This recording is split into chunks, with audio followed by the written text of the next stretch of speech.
name is Douglas McClarty, and I'd like to thank you for joining me. Over the next few weeks, I'd like to invite you on a journey, not just through my life, but through a world that has almost disappeared. This is the story of a little boy who grew up on a council estate called the Heights, on the edge of Coleraine in Northern Ireland.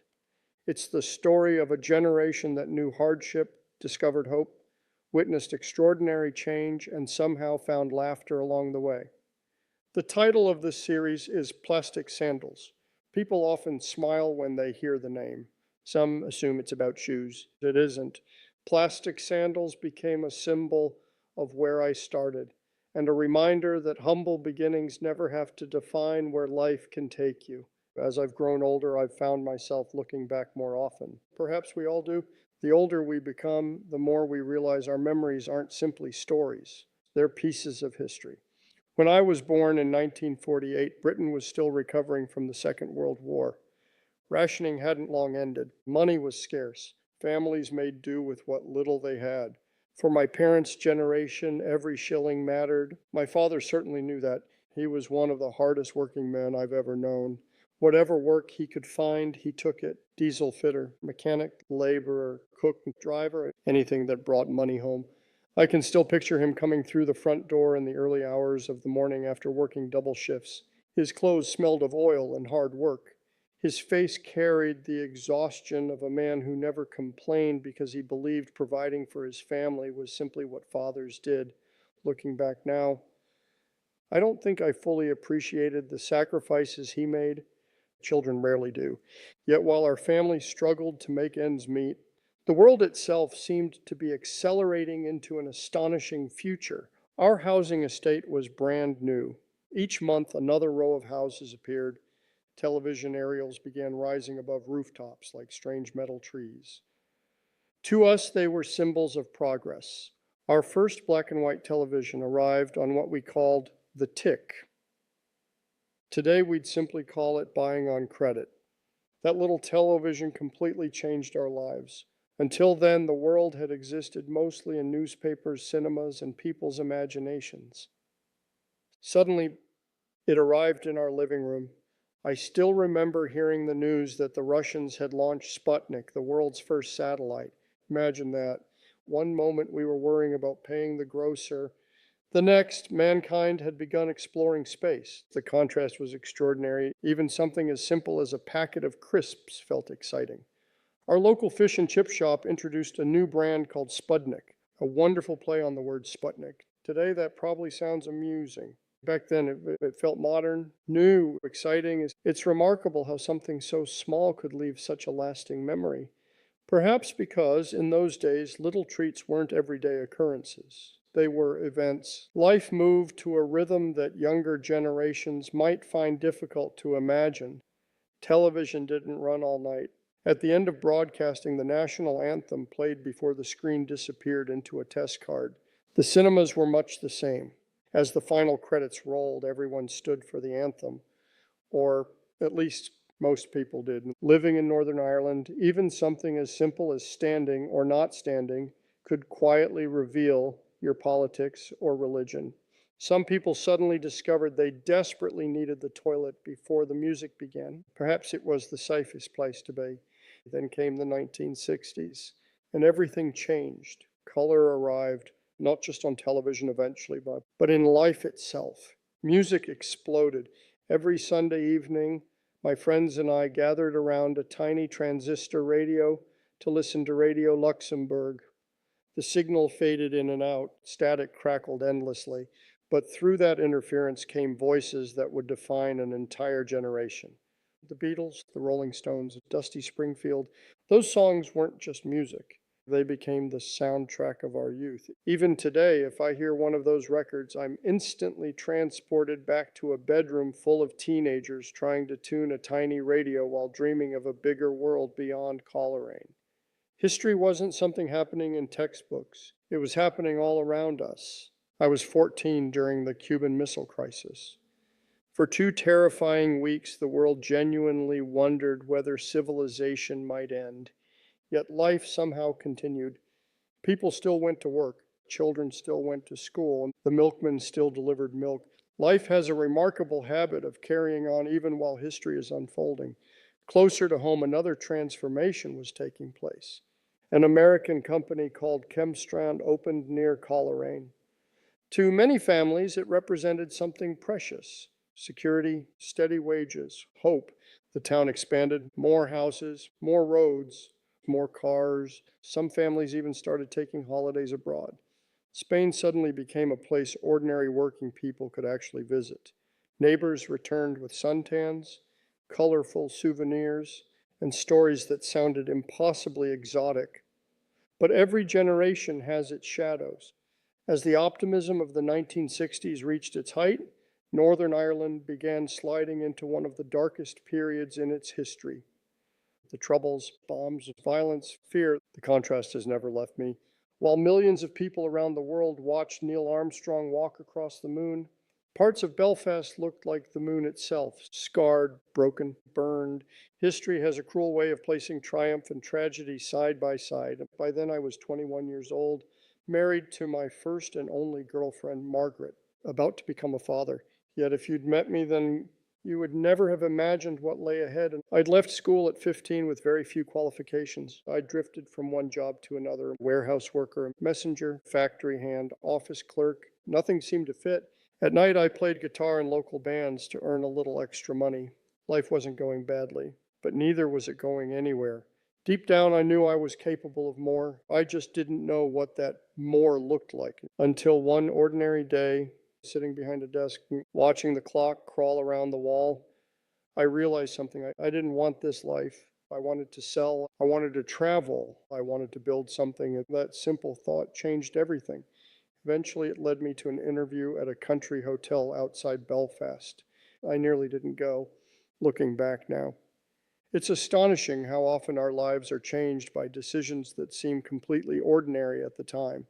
That afternoon became the turning point of my entire life. It eventually led me to build 3 successful companies, including one that grew into one of Ireland's largest online motor insurers.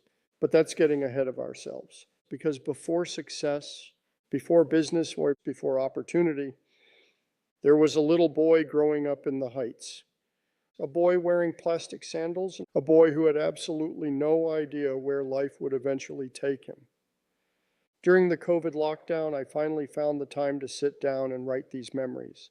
Not because I thought my life was extraordinary, but because I realized the world I grew up in had quietly disappeared. If I didn't tell these stories, perhaps nobody would. So whether you're listening because you remember those days, because you're curious about Northern Ireland, or simply because you enjoy a good story, thank you.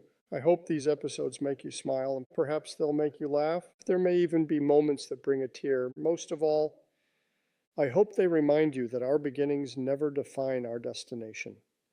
In our next episode, we'll return to where it all began: the Heights, my family, and the little boy whose journey started with a pair of plastic sandals. Until then, thank you for listening. Take care, and I'll see you next time.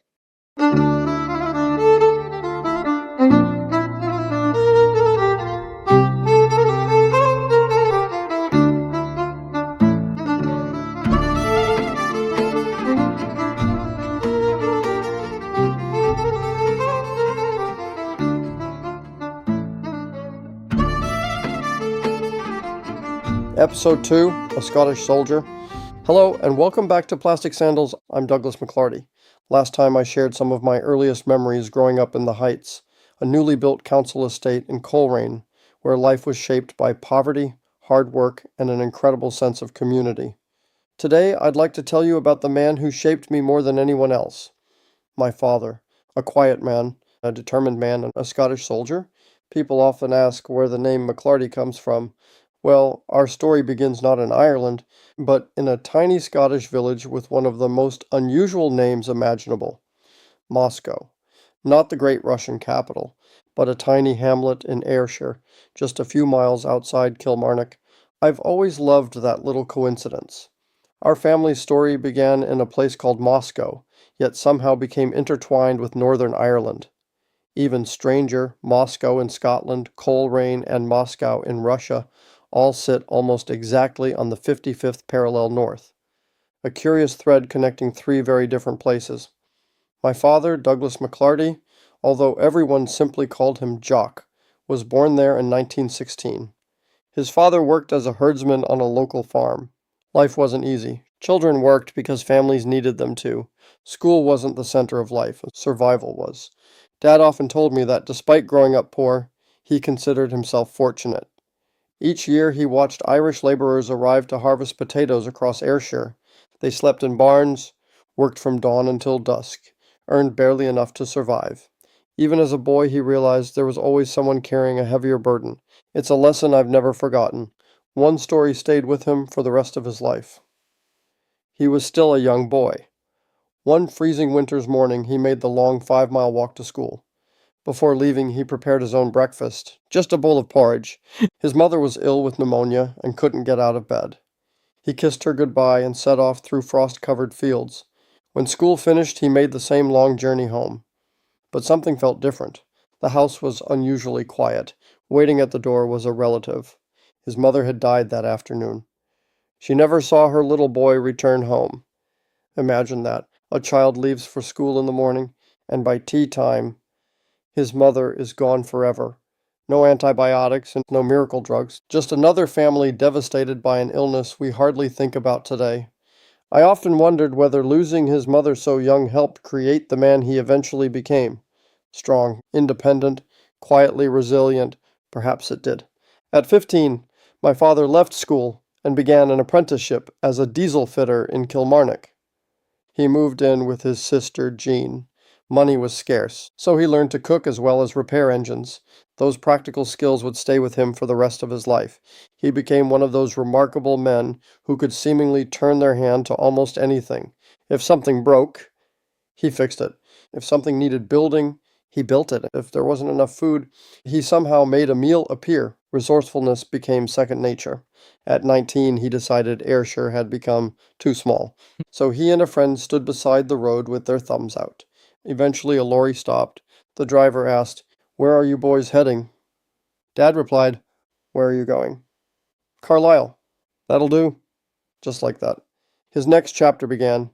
It's funny how life's biggest decisions sometimes happen in less than 10 seconds. Carlisle gave him steady work repairing buses. He was settling into adult life until history intervened.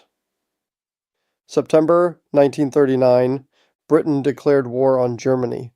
Like millions of young men, my father put on a uniform. He joined the Royal Electrical and Mechanical Engineers, REME. Their job wasn't glamorous. They kept the army moving. Without mechanics, there were no tanks, no transport, no supply lines. Wars aren't won by soldiers alone. They're won by everyone behind them. For many years, I knew almost nothing about my father's wartime experiences. He simply didn't speak about them. Many men of his generation carried their memories in silence. Perhaps talking would have reopened wounds they'd spent decades trying to heal. Then, on his 86th birthday, I surprised him. I took him back to Dunkirk. I didn't realize that journey would unlock memories he'd kept hidden for over 60 years. Standing on that vast beach, he became quiet. He stared across the sea. But I knew he wasn't really looking at the waves before him. He was seeing another beach, another sky, another time. He began telling me what happened. German aircraft, smoke, fire, endless queues of exhausted soldiers waiting for rescue, friends killed beside him, shrapnel tearing into his legs. Then came the memory that has never left me. He climbed aboard a small rescue boat. Moments later, it was hit. The explosion threw him into the freezing sea. By sheer chance, he found himself clinging to a floating barrel of rum. That unlikely barrel became his lifeline. Eventually, another damaged vessel picked him up. For days afterwards, he traded mugs of rum for scraps of food. It sounds almost unbelievable, yet that's exactly what happened. History books tell us about Operation Dynamo. They talk about hundreds of thousands rescued. My father gave me something different. He gave me one man's story. And somehow, that made history feel real. Before leaving Dunkirk, we visited the Harbor Museum. There was a remembrance book for veterans. Dad quietly signed it. I deliberately looked away. I never asked what he wrote. Some memories belong only to the people who lived them. Even now, I sometimes wonder what those few words said. Following Dunkirk, he recovered in hospital before being posted to Northern Ireland. Imagine the contrast. 1 month, the beaches of France under constant attack. The next, standing on the cliffs overlooking Downhill and Castle Rock. Peaceful, beautiful, almost beyond belief. Sometimes life gives us moments to heal. I think Northern Ireland became that place for my father. Then fate intervened again. At a dance in Castle Rock Hall, he met a young Scottish woman named Helen Watts Miller. My mother. Dad always called her Ellen. She too had known hardship. Her own father had drowned at sea. As a young girl, she was sent to live with her grandmother near Coleraine. Loss seemed to have shaped both of them before they'd even met. Perhaps that's why they understood each other so well. Not everyone approved. My great-grandmother certainly didn't. She thought this confident young Scottish soldier wasn't nearly good enough for her granddaughter. Dad wasn't easily discouraged. Apparently, he occasionally arrived to court my mother, driving an army tank. Now that's one way of making an entrance. Whether he was genuinely testing military vehicles or simply trying to impress the girl he loved, I'll let you decide. Either way, it worked. In February 1941, in the middle of a world at war, they were married in Christchurch, Castle Rock. No lavish reception, no luxury honeymoon, just two young people determined to build a future together. Over the following years, my sisters arrived, then my brother Jackie, and finally, in April 1948, me. When the war ended, my father had a choice: return to Scotland or stay in Northern Ireland. He chose Northern Ireland. He found work in Coleraine, applied for one of the new council houses on the Heights, and together with my mother, began creating the home that shaped my childhood. Life certainly wasn't easy. Money was always tight. My mother wasn't blessed with good health. Tick books became part of everyday life, yet somehow they always managed. Not because they had plenty, but because they refused to give up. Looking back today, I realize my father rarely spoke about courage. He simply lived it. He never gave motivational speeches, never offered grand life lessons. He taught by example. Work hard, keep your word. Look after your family, adapt, persevere, carry on. Those simple principles became the foundation not only of his life, but of mine. As I reflect now, I realize something else. Had my father never left that tiny Scottish village, had he never climbed into that lorry bound for Carlisle, had he not survived Dunkirk, or accepted a posting to Northern Ireland, I wouldn't be here telling this story.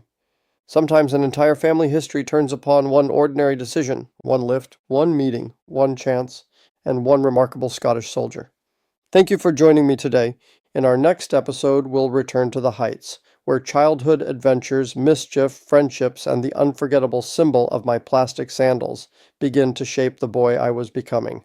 Until then, thank you for listening. Take care, and remember, every family has a story worth telling.